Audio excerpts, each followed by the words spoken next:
O alto prezo do combustible levou o sector do transporte a convocar unha folga para premiar as administracións a tomar medidas.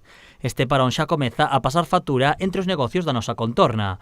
Un dos máis afectados é o da automoción. Nos está afectando un pouco que a chegada de mercancías, porque temos clientes esperando por algún tipo de neumáticos, de embragues e cousas desas, e efectivamente está afectando un pouquiño. Ao necesitar recambios a diario, os talleres ven como se reduce o seu stock. Bastante.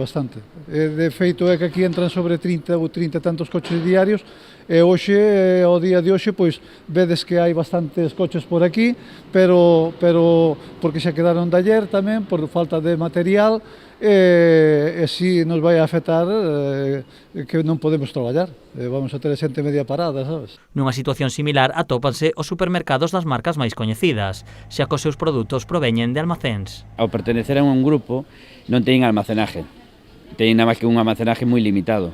Entonces, as ventas que se fan todos os días vanse repoñendo todos os días. O ir quedando sin mercancía, costalle repoñer. No caso contrario, están os supermercados de proximidade. Os pequenos negocios si contan co seu propio almacén e non teñen problemas a hora de repoñer o seu stock.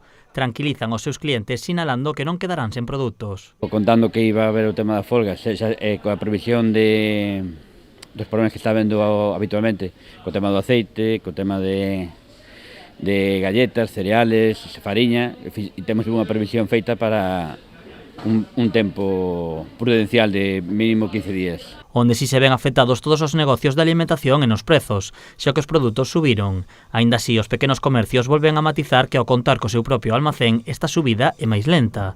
O sector comercial tamén esquiva as consecuencias desta folga, aínda que as tendas de electrodomésticos comezan a ver reducido o seu stock. Sí que tampouco hai xente que está recibindo, digamos, a mercancía máis de cara á primavera, entón, pois vai retrasar un pouco a colocación de escaparates novos ou todo isto, nada máis, simplemente, a ver, nos entendemos as protestas dos transportistas porque realmente o precio da gasolina e do gasoil nos está afectando a todos, entón, polo tanto, pues, bueno, entendemos que esas protestas teñan que levarse a cabo, claro. Dende todos os sectores agardan que a folga remate o antes posible, que a situación non lle repercuta de forma máis grave e que os produtos recuperen os seus prezos normais.